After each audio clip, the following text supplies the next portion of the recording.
అందరికీ నమస్కారం. ఈనాడు మన అఖండ తాండవం ఈ విజయోత్సవ పండుగకు విచ్చేసిన పాత్రికేయ సోదరులకు అందరికీ, ప్రింట్ అండ్ ఎలక్ట్రానిక్ మీడియా వారికి, అలాగే ఈ యొక్క కార్యక్రమాన్ని టీవీల ద్వారా మాధ్యమం ద్వారా వీక్షిస్తున్న తెలుగు ప్రేక్షక దేవుళ్ళందరికీ నా హృదయపూర్వక కళాభివందనాలు తెలియజేసుకుంటున్నాను. నేహాభిగ్రహణ శక్తి ప్రత్యవాయుతోన విద్యతే స్వల్పమపస్య ధర్మస్య త్రాయతే మహతో భయాత్ అంటారు. అంటే కొందరు పుడతారు, ఎవరిని పడితే వాడిని మనం మహానుభావులు అంటాం. అందరూ మహానుభావులు కాలేరు. అంటే ఆ శివుడు ఆజ్ఞ లేనిదే చెమ కూడా కుట్టదు. అంటే ఉపకరణాలు ఆ భగవంతుడు ఎంచుకుంటాడు కొంతమందిని ఈ పని కోసమని. అలా ఇవాళ మన భగవద్గీత ప్రచారకర్తలు గంగాధర శాస్త్రి గారు ఇంతకుముందు చెప్పారు, ఎన్నో శ్లోకాలు చెప్పారు. వాటిలన్నిటికీ అర్థం ఇదే. నేను అన్నదానికి ఆయన ఇచ్చిన వివరణ అది. ఇవాళ చాలా సంతోషంగా ఉంది. ఇవాళ ఈ సినిమా విడుదలై ఇవాళ ఇంత విజయవంతంగా ప్రదర్శించబడుతున్నందుకు మా తెలుగు ప్రేక్షక దేవుళ్ళకి అందరికీ కాదు, యావత్ భారతదేశపు ప్రజలందరికీ నా హృదయపూర్వక కృతజ్ఞతాభివందనాలు తెలియజేసుకుంటున్నాను. మరి కృతజ్ఞతలు తెలియజేసుకున్నందుకు, ఎంత మంచి పాఠం ఇచ్చినందుకు మీరు కూడా రుణం తీర్చుకోవాలి. అంటే ఎప్పుడు అంటారు శత్రు రుణం, లేకపోతే మన రుణశేషం అగ్నిశేషం శత్రుశేషం ఉండకూడదని. అలాగే ఈ శేషం కూడా మీరు ఉంచుకోకుండా ఏ ఉద్దేశంతో అయితే ఈ సినిమా తీసామో ఆ ఉద్దేశాన్ని మీరు పాటించాలి. ఏదో మనం వింటాం, గుడికి వెళ్తాం, ఏదో దండం పెట్టుకుంటాం దేవుడికి. ఎందుకు? ఇప్పుడు ఆయన అన్నారు గంగాధర శాస్త్రి గారు ఇంతకుముందు, అది గుడికి వెళ్ళి చేస్తే అది భక్తి అవుతుంది.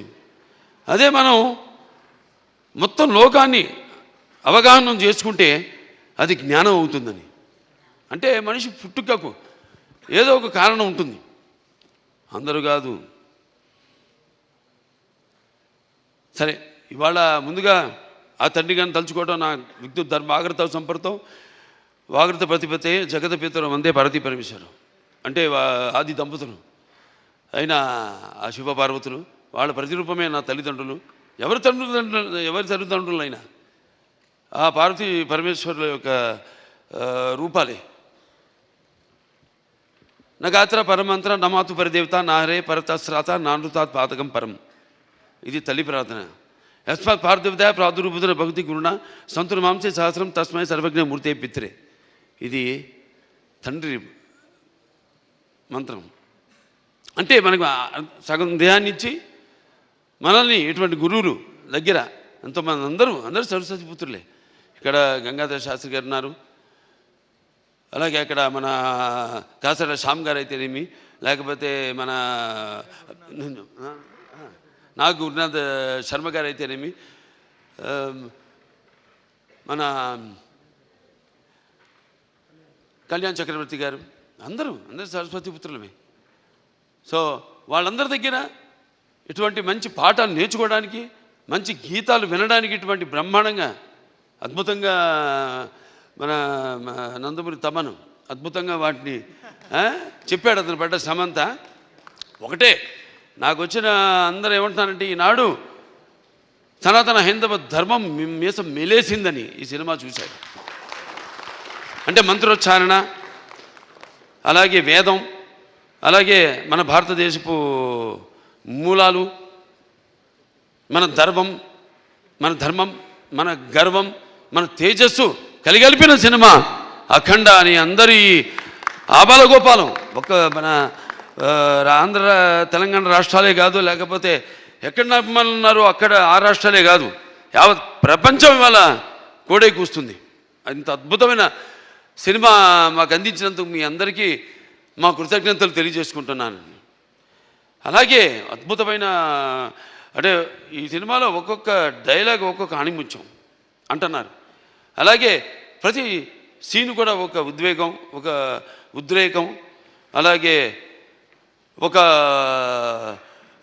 ఉత్తేజ ప్రకంపనం అంటున్నారు జనం ఈ సినిమాని చూసి.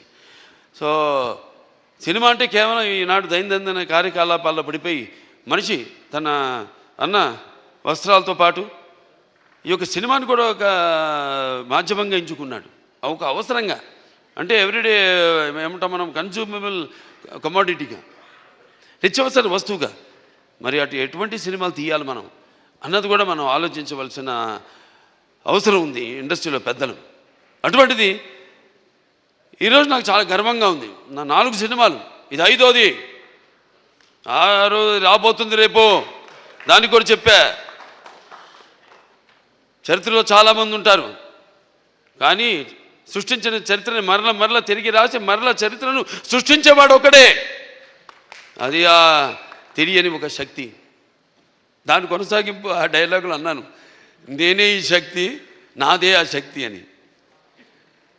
చరిత్ర రాయాలన్నా మేమే, చరిత్ర సృష్టించాలన్నా మేమే, దాన్ని తిరిగి రాయాలన్నా మేమే. ఎంత నేనేదో పొగరుతో చాలామంది అంటారు, ఏంట్రా ఏం చూసిరా బాలకృష్ణ ఇంత పొగరని. నన్ను చూసుకునే నా పదునైన పొగరని నేను అంటాను. ఎవరిని చూసుకుని ఇంత ధైర్యం అని ఉలిక్కిపడి చేస్తుంటారు. నా వ్యక్తిత్వమే నన్ను ఉచ్చిగొలిపే ఒక విప్లవంగా అడుగడుగునో చూపిస్తాను. అలాగే ఏంట్రా వీడికి అన్నీ తెలుసా అనుకుంటారు. నేను తెలుసుకునే కంటే గొప్ప విద్య ఏముంటుందని ఒక సవాల్గా నిలబడతాను. అంటే ఇదంతా పొగరు కాదు, అది ఎక్కడి నుంచి వస్తుందో నాకు తెలియదు. అంతా ఆ పరమేశ్వరుడి ఓంకారం అన్నాను ఇందాక. ఓంకారం పరబ్రహ్మ సర్వ ఓంకార సంభవం అకారోకార మాంతాయ ఓంకారాయ నమో నమః. ఆ ఓంకార శబ్దం ఓమితి బ్రహ్మ ఏకాక్షరి అంటాం. అలా ఇలా తెలుసుకోవాలి. అంటే యువతరానికి ప్రతినిధులు, నవతరానికి నాయకులు, భావితరాలకు భారతదేశపు మహాశక్తి అయిన యువకులు. నీ తప్పు లేదన్ను, నీ తప్పుకు మరి ఎట్లా అంటే ఈ యొక్క రొటీన్ దైనందిన కార్యకలాపాల్లో అన్నాను ఇందాక, పోటీ. దానికి నేను ఎప్పుడు ఏదైనా ఆసరా తీసుకునేది సినిమాలే, లేకపోతే సంగీతం. వీటి మీదే ఎప్పుడన్నా నేను మనిషిని, నాకు ఎప్పుడైనా నిర్లిప్తత ఇది వచ్చినప్పుడు పూజ చేస్తారు. నేను ఆధ్యాత్మికంగా రోజు గంటన్నర పూజ చేస్తాను. నేను ఆ పూజ దొరత నా వృత్తే నా దైవం. ఆ వృత్తే ఈ అఖండ సినిమాలో నా పాత్ర. నేను చెప్పాను కూడా, ఇంతకుముందు ఒక సభలో చెప్పడం జరిగింది. ఒక ఇది శివ తాండవం యొక్క విన్యాసం ఎలా చేశాను ఈ పాత్ర అంటే, ప్రతి పాత్ర యాక్టింగ్ అంటే ఊరికే నమ్మడమో అరవడమో, లేకపోతే ఒక కళ్ళల్లో కన్నీళ్లు తెప్పించడం కాదు. పాత్ర అంటే ఒక పరకాయ ప్రవేశం. అది ఒక నందమూరి ఎన్టీ రామారావు గారు. ఎందుకంటే నేను చెప్పాను ఇంతకుముందు, ఆయన తలుచుకోకుండా ఏ సభ నేను అంటే నాకు ఇంత ధన్యమైన జన్మనిచ్చి నన్ను మీ అందరి గుండెల్లో ఆయన ప్రతిరూపంగా నిలిపినందుకు, మరి దైవాంశ సంభూతుడు, విశ్వానికి విశ్వ నటరూపం ఎలా ఉంటుందో చూపించిన యుగ పురుషుడు, కారణ జన్ముడు, నా తండ్రి, నా గురువు, నా దైవం నందమూరి తారక రామారావు గారికి నమస్కరించుకుంటూ, మరి ఇటువంటి ఈ సినిమాని ఈ సినిమా కేవలం తెలుగు సినిమా కాదు, ఇది యావత్ భారతదేశమే కాదు, యావత్ ప్రపంచం ప్రేక్షకులకు సంబంధించిన సినిమా ఇది. ఎందుకంటే మనం చూస్తున్నాం ఇవాళ ఎంత అశాంతి, ఎక్కడ చూసినా యుద్ధాలు, ఆకలి చావులు, లేకపోతే మనలో మనం సృష్టించుకున్న విభేదాలు. గొప్ప మాట చెప్పారు ఇది మన సినిమా గురించి. ఇది కేవలం ఒక తెలుగు పురాణాలు, ఈ భగవద్గీతలు, లేకపోతే నేను చెప్పేది భారతాలు, భాగవతాలు, వీటికి సంబంధించేదే కాదు, ఒక బైబిల్కి సంబంధించింది, ఒక ఖురాన్కి కూడా సంబంధించిన సినిమా. సారే జహాన్ సే అచ్చా హిందూ సీతా హమారా, హమ్ బుల్బులే ఇస్కే ఏ గుల్ సీతా హమారా. సో ఇవాళ ఈ పాత్ర మనం చేసే ముందు నాకు పూర్తిగా నమ్మకం నా దర్శకుడి మీద. నేను చెప్పా కట్టె కొట్టి తెచ్చి అంతే మాట్లాడుకుంటాం మేము, అంతకంటే మాట్లాడుకోము. ఇవాళ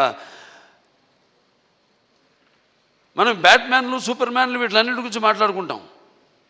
లేకపోతే నాన్నగారు వాళ్ళు చేసిన పౌరాణికాల్లో బాణాలు వేయడం, అగ్ని రావడం, నీళ్లు రావడం, దాంట్లో నుంచి బాణాల్లో నుంచి, లేకపోతే మొత్తం అట్లా పడిపోవడం, కళ్ళు తిరిగి, ఇవన్నీ చూస్తుంటాం. ఇది కూడా ఇప్పుడు జరుగుతున్న ఏవైతే పరిణామాలు ఉన్నాయో వాట్లను నేను చెప్పా. సినిమా మాధ్యమం అంత గొప్ప మాధ్యమం ఇంకోటి లేదు. దానికి సరిగా వాడుకోవాలి మనం. దాన్ని మనం ఇప్పుడు ఇవాళ మన వేదాల నుంచే దాన్ని బట్ట విశ్వనాథ శాస్త్రి గారు నానాడు జర్మన్స్ హిట్లర్ టైంలో ఆయన్ని కిడ్నాప్ చేసి తీసుకెళ్ళిపోయి మన వేదాలని తర్జుమా చేసి అధర్వణ వేదంలోని ఈ కంప్యూటర్స్ ఏవైతే ఉన్నాయో, లేకపోతే మిగతా ఈ అణు బాంబులు ఇవన్నీ కూడా కనిపెట్టింది ఆ వేదాల నుంచే. అలాగే శుశ్రూషుడు అని మన భారతీయుడు ఒక డాక్టర్, వైద్యుడు, ఆ రోజుల్లో ఋషి ఆయన. ఎటువంటి మత్తు ఇంజక్షన్ ఏవి ఎనస్థీషియా లేకుండా ఆపరేషన్లు చేసిన మహానుభావుడు ఆయన. ఇవాళ ఆస్ట్రేలియాలో ఉంది, మెల్బోర్న్లో ఆయన బస్ట్ స్టాచ్యూ ఉంది అక్కడ, మెల్బోర్న్ యూనివర్సిటీ ఆఫ్ సర్జరీలో. ఇలా మనం చెప్పుకోవాలి.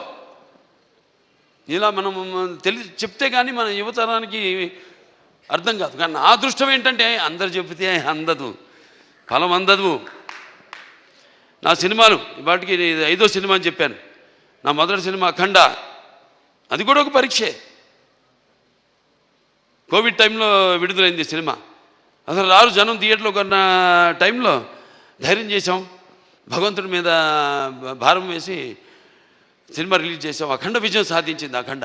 ఆ తర్వాత మిగతా సినిమాలన్నీ అందరికీ నిర్మాతలకి ధైర్యం వచ్చి వాళ్ళ సినిమాలని విడుదల చేయడం జరిగింది.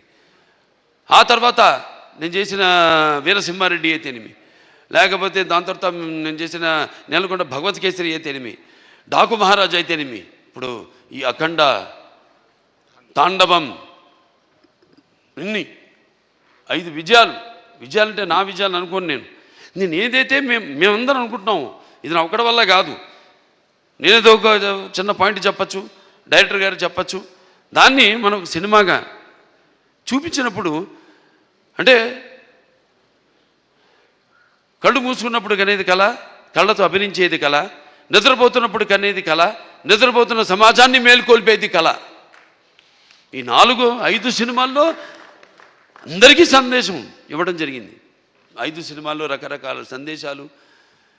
అది అంతర్జాతీయం కావచ్చు, లేకపోతే మనుషుల్లో సత్సంబంధం లేకపోవడం కావచ్చు, ఇటువంటి అనేక. లేకపోతే ఇప్పుడు అఖండ 1లో ఉంది, అటు పిల్లల జోలికి, లేకపోతే ధర్మం జోలికి, లేకపోతే ప్రకృతి జోలికి వస్తే ఏమవుతుందో చూపించాం. ఇప్పుడు అఖండ 2లో మరి అప్పుడంటే దేవుడు మనిషిలో పూనాడు, ఇప్పుడు మనిషే దేవుడైతే ఏమవుతుంది?